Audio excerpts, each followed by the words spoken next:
Olá, sejam muito bem-vindos a esta nossa análise estruturada. Hoje a gente vai embarcar numa jornada intelectual fascinante para tentar decodificar a nossa própria realidade moderna. E a gente vai fazer isso começando lá do alto, analisando aquelas grandes teorias sociológicas que explicam como o mundo opera de forma totalmente invisível ao nosso redor. Depois, passo a passo, a gente vai descer até o nível microscópico do nosso próprio dever cívico individual nas democracias de hoje. Basicamente, é um mergulho profundo nas engrenagens ocultas que mantêm a nossa sociedade funcionando e não deixam tudo ir pelos ares. E a grande pergunta que serve como nosso ponto de partida é exatamente essa: como a gente evita o caos total? Pensa bem, a gente vive num mundo que é literalmente inundado de informações simultâneas o tempo todo. São milhões, bilhões de pessoas com crenças completamente diferentes, desejos opostos e visões de mundo que entram em conflito o tempo todo. Então, como é que a ordem consegue emergir no meio de todo esse ruído? Como a gente não colapsa no caos absoluto todos os dias? A resposta, incrivelmente, está em umas estruturas invisíveis que filtram e organizam essa sobrecarga toda. E para mapear direitinho como tudo isso funciona, o nosso roteiro de hoje vai cobrir 5 pontos: a sociedade dos sistemas, o ciclo fechado do direito, o paradoxo das decisões, a ponte constitucional e, por fim, a praça pública neutra. Ok, então vamos mergulhar na nossa primeira parte, a sociedade dos sistemas e a grande teoria de Niklas Luhmann. Bom, para começar, a gente precisa conhecer uma das mentes mais provocativas da sociologia moderna, o alemão Niklas Luhmann. Ele traz uma premissa que soa meio maluca à primeira vista. Ele diz que a sociedade não é composta por indivíduos. Pois é, para Luhmann, nós, seres humanos de carne, osso, emoções e pensamentos, não somos a sociedade. Nós fazemos parte do que ele chama de sistemas psíquicos. Para a sociedade, nós somos apenas o ambiente, o entorno. A sociedade de verdade é construída puramente por redes de comunicação que são interligadas e compreendidas. É a comunicação que cria a malha social e não a biologia ou a nossa presença física. Uma baita mudança de perspectiva, né? E aí vem a grande sacada. Para essa rede gigantesca de comunicações sobreviver à hipercomplexidade do mundo e não quebrar, ela se organiza em vários sistemas através de um processo chamado autopoiese. Para ficar mais fácil, pensa numa célula viva do nosso corpo. A célula precisa filtrar o que entra do mundo exterior para conseguir sobreviver e se autoproduzir, certo? É exatamente a mesma lógica. Os sistemas sociais, como a economia, a política e o direito, filtram a comunicação caótica do mundo lá fora para reduzir a complexidade e conseguir operar de forma autônoma, usando suas próprias regras. Avançando para a parte 2, vamos focar especificamente no ciclo fechado do direito e entender o código binário da justiça.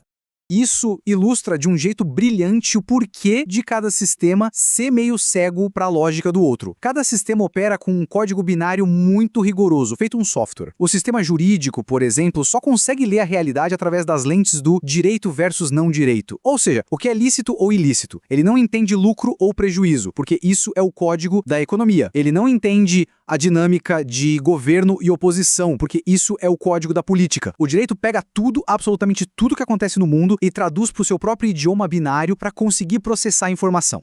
E por que ele faz essa conversão? Por causa de um conceito super importante chamado dupla contingência. É simples. Quando duas pessoas interagem, sempre rola uma imprevisibilidade gigante. Para a gente não viver no caos, nós criamos expectativas. A sacada do direito é que ele cria expectativas normativas. Pensa assim: se a gente descobre um fato novo, a nossa expectativa cognitiva muda, a gente muda de opinião.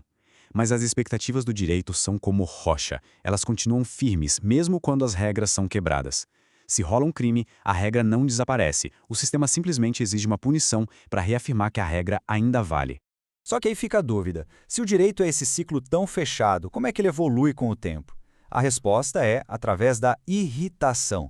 Tem um exemplo clássico na literatura acadêmica que ilustra isso perfeitamente: a questão das famílias homoafetivas no Brasil. Lá no começo, o sistema jurídico simplesmente não reconhecia essas uniões. Então, os movimentos sociais começaram a criar demandas, gerando um baita ruído no ambiente. Esse ruído irritou o sistema jurídico de fora para dentro.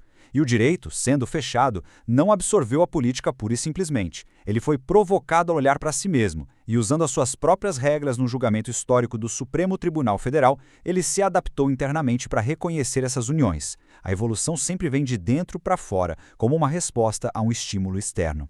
O que nos leva à nossa parte 3, o paradoxo das decisões, ou como a gente decide o indecidível.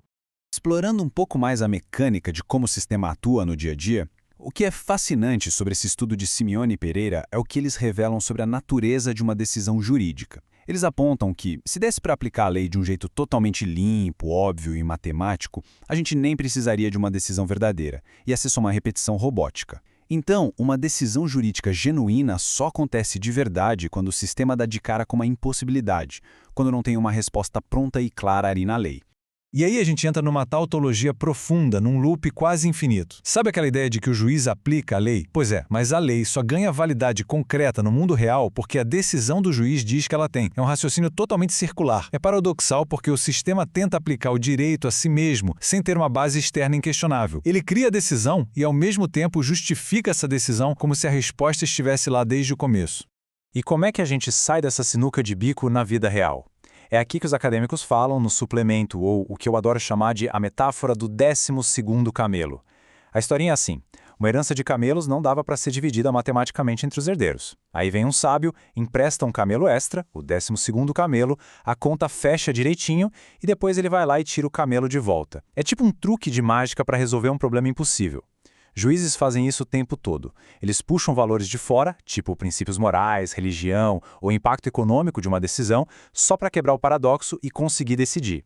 Eles trazem o mundo de fora rapidinho, decidem e pronto. A resposta passa a fazer parte do direito.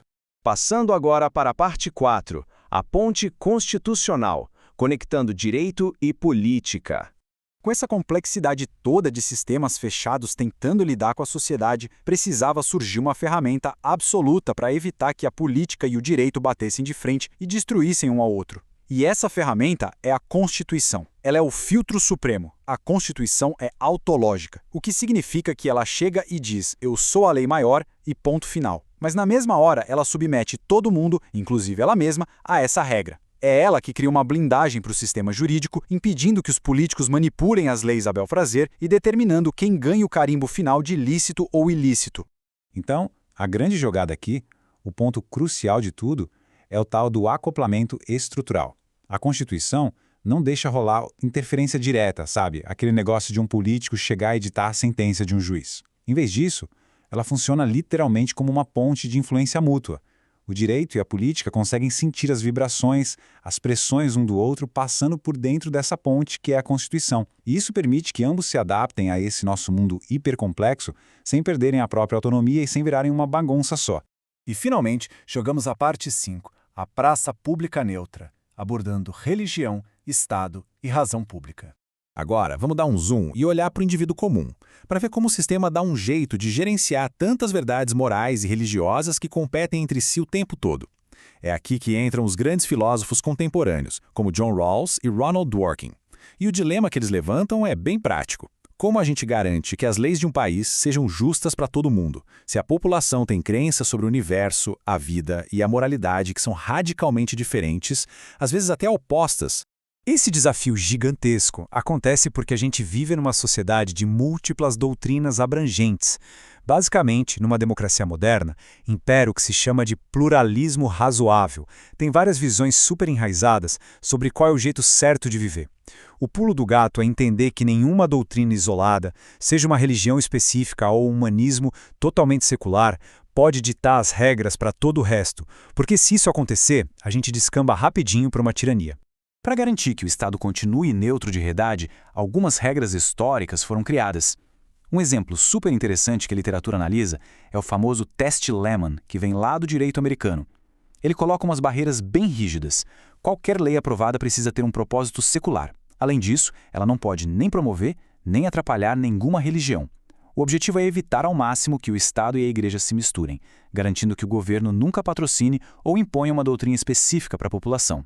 Mas o mais fascinante é ver como isso deixa de ser só uma regra para o Estado e passa a ser um dever moral para cada um de nós no debate democrático. Os filósofos argumentam que se o Estado tem que ser neutro para manter a paz, nós também temos que fazer a nossa parte. Quando a gente vai propor ou debater uma política pública que vai impactar a vida de todo mundo, a gente deveria usar o que eles chamam de razão pública. Ou seja, argumentar usando a lógica secular e razões que qualquer pessoa possa entender e debater, e não apenas jogar na mesa as nossas convicções religiosas ou filosóficas pessoais, que quem é de fora da nossa bolha simplesmente não conseguiria acessar ou concordar.